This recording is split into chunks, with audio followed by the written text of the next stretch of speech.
All right, why do Lutherans end up with a doctrine position called single predestination? And this really is intended to be a sort of walk through what's called the Crux Theologorum or the cross of the theologian. The question, why are some saved and not others?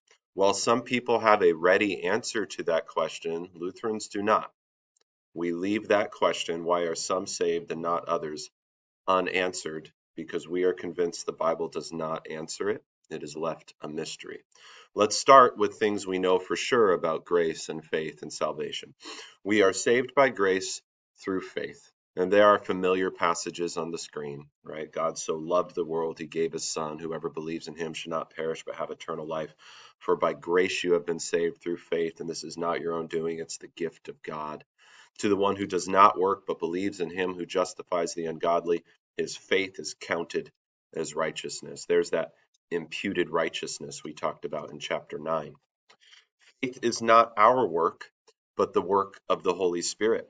In Titus 3, Paul says he saved us not because of works done by us in righteousness, but according to his own mercy, by the washing of regeneration and renewal of the Holy Spirit.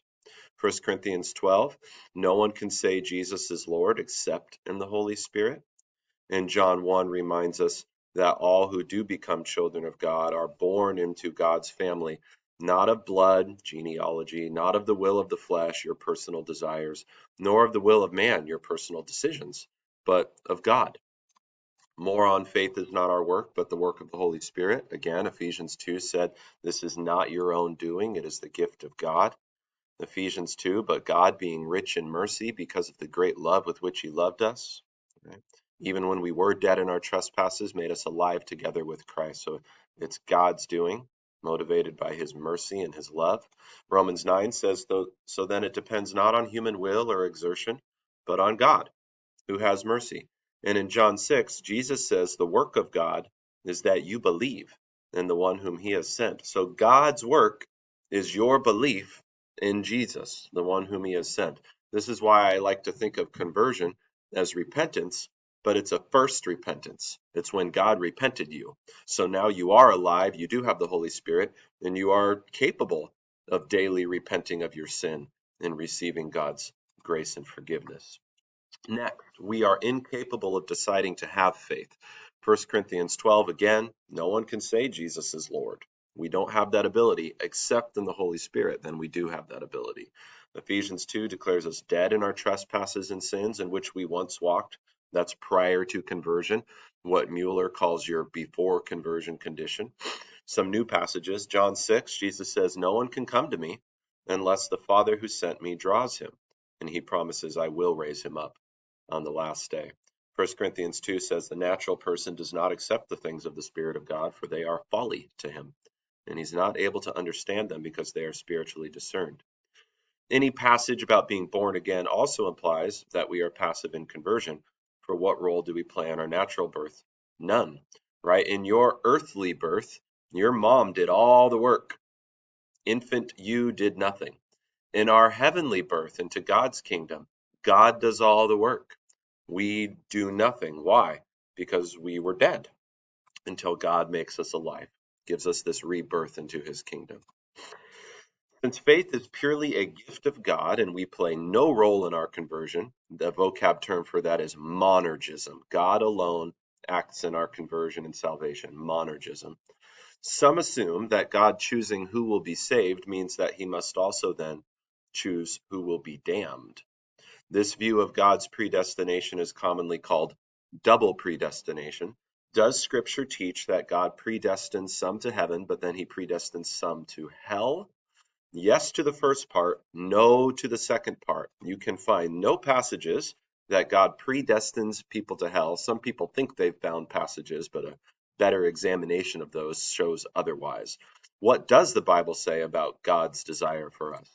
God elects and predestines to salvation. 1 John 2, Jesus is the propitiation for our sins, and not for ours only, but also for the sins of the whole world. 1 John 1, to all who did receive him, who believed in his name, he gave the right to become children of God, who were born not of blood, nor of the will of the flesh, nor of the will of man, but of God. Ephesians 1, Probably the clearest passage in Scripture related to the doctrine of election or predestination. Blessed be the God and Father of our Lord Jesus Christ, who has blessed us in Christ with every spiritual blessing in the heavenly places, even as he chose us in him before the foundation of the world, that we should be holy and blameless before him. In love, he predestined us for adoption as sons through Jesus Christ, according to the purpose of his will. All the passages that you find in the Bible about predestination are always to salvation, never to damnation. When we were dead in our trespasses, God made us alive together with Christ. Romans 8, for those whom he foreknew, he also predestined to be conformed to the image of his Son, in order that he might be the firstborn among many brothers. And those whom he predestined, he also called. And those whom he called, he also justified. And those whom he justified, he also glorified. I love this passage from 2 Timothy 1. God saved us and called us to a holy calling, not because of our works, but because of his own purpose and grace, which he gave us in Christ Jesus before the ages began. Right? God calls to a holy calling, again, to salvation only. Ephesians 1, in him we have obtained an inheritance, having been predestined according to the purpose of him who works all things according to the counsel of his will, so that we who were the first to hope in Christ might be to the praise of his glory. So the doctrine of election, that God predestines people to salvation in heaven, is a biblical doctrine. There's no getting around it. There it is. And we'll learn at the end that it's actually there for your comfort, not for your confusion, not for your anxiety. But this idea that God then also predestines people to hell, the Bible doesn't say that anywhere. As a matter of fact, the Bible says this: it is the will of God that no man should perish. Ezekiel 18, have I any pleasure in the death of the wicked, declares the Lord God, and not rather that he should turn from his way and live? 1 Timothy 1, this is good and it is pleasing in the sight of God our Savior, who desires all people to be saved and come to the knowledge of the truth. For there is one God and there's one mediator between God and men, the man Christ Jesus, who gave himself as a ransom for all. God desires all people to be saved. 2 Peter 3, but do not overlook this one fact, beloved, that with the Lord 1 day is as 1,000 years, and 1,000 years is 1 day. The Lord is not slow to fulfill his promises, some count slowness, but is patient towards you, not wishing that any should perish, but that all should reach repentance. God so loved the world, he gave his only Son, that whoever believes in him should not perish, but have eternal life. So the Bible clearly states it is the will of God that no man should perish in their sins. So it's never written anywhere in Scripture that God predestines people to hell. If someone goes to hell, Scripture makes it clear it's because of their sin, their rejection of God and Jesus and his salvation. Because of original sin, we do not have the potential to believe in God.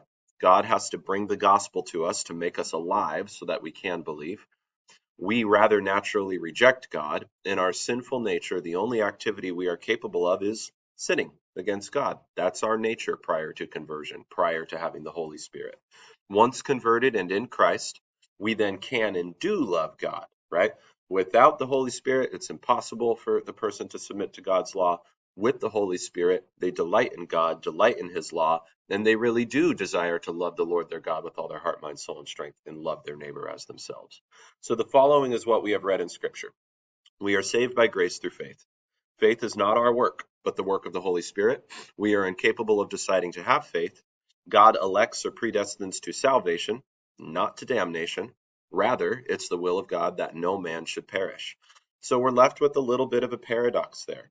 The paradox is God desires all to be saved, and he does all the work for that. We can do none of the work, and yet not all are saved. Only some are saved. God elects some people to salvation. God elects no one to damnation. But to some, they'd go, well, isn't that just the logical other side of that statement? If some are elected to this, then the other are left for that. But the Bible doesn't allow that conclusion. So we teach single predestination. God only elects to salvation. Any damnation is not on God, it is on us, our sin and our rejection. So this is monergism. God alone is the one who acts in conversion.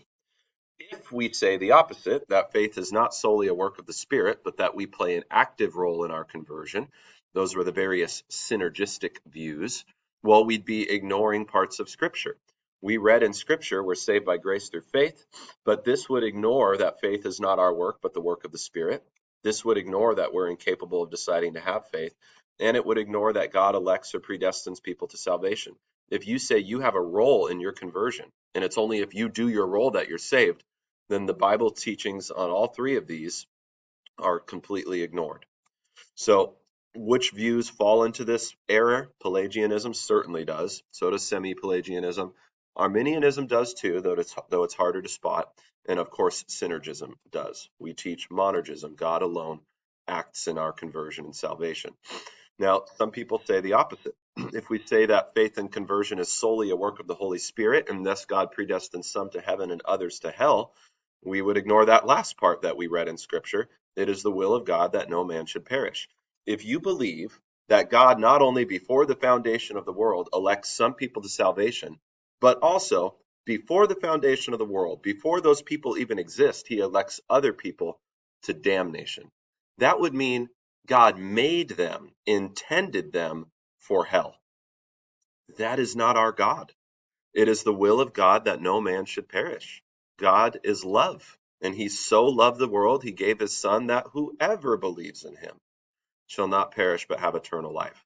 Now, this false teaching is called double predestination. It's actually a teaching I was personally raised with, and it was only through careful examination of Scripture that I was finally persuaded the Bible does not teach it. Double predestination is taught by various Calvinistic groups. They also believe in monergism, but their monergism leads them to this doctrine of logic, double predestination, but it is not a doctrine of Scripture. Now, the 5 points of Calvinism are well known by some, given by the acronym TULIP, but we should start here with these 5 statements made by the Arminians. I talked about Jacob Arminius in my last presentation. Here, you need to know that there were these things called 5 remonstrances, and they were a certain reformed position on this issue of election. What they taught was that every human being has free will, the human ability to at least say yes, to accept the gospel. There you see the Arminian nature of it. This means that election is conditional. They say that God bases election on his foreknowledge of who's going to accept Jesus. He knows ahead of time, so he elects based on that foreknowledge only. It's not a true predestining. It's just a foreknowing. It's a general atonement that Jesus came and died for everyone. Lutherans agree. That's called objective justification. They teach that the Holy Spirit can be resisted. You can say yes or no to the gospel. You have the power to do either. And you can say yes at the start and then later reject it later. That's falling from grace. Now, all 5 of these points were rejected by the Calvinists. They said, no, we're totally depraved. You can't even say yes to the gospel by your own power. No, election is unconditional. God just chooses some for heaven and others for hell before they're even born. No, the atonement is not for everybody. It's just for some. It's for those whom God predestined to heaven. Jesus did not die for those whom God predestined to hell, says the false doctrine of limited atonement. Irresistible grace says if you are one of the ones who's chosen, when that grace comes to you, you can't say no to it. You can only say yes to it. Your will is forced there. And then preservation of the saints. Once a believer, always a believer. It's impossible for a genuine believer to lose their faith. Now, where do Lutherans stand on this stuff? Again, we don't have some sort of logical system that answers all the questions. We just want to say what the Bible says and no more. So let's start with the Arminians. Do we agree that the person before conversion, dead in their sins, has free will? No, the person has a bound will, bound to sin. Only once a believer are their wills set free or freed. Do we believe in conditional election? No, we believe in unconditional election, but only to heaven, not to hell. Do we believe in a general atonement? Yes, God so loved the world, he gave his son. Do we believe the Holy Spirit can be resisted? Yes, Stephen says so in Acts chapter 8. Do we believe you can fall from grace? Yes, Peter and Paul warn about this in their letters. Do we believe in total depravity? Yes, we are unable to change our own sinful nature. Do we believe in unconditional election? Only to heaven, not to hell. Do we believe in limited atonement? Absolutely not. Jesus' atonement on the cross is for all sinners. Do we believe in irresistible grace? No, sinners can resist God's grace because it comes through means, and we can say no to the means. Do we believe in preservation of the saints? Yes, the Holy Spirit works to preserve our faith, but we can shipwreck it if we so choose.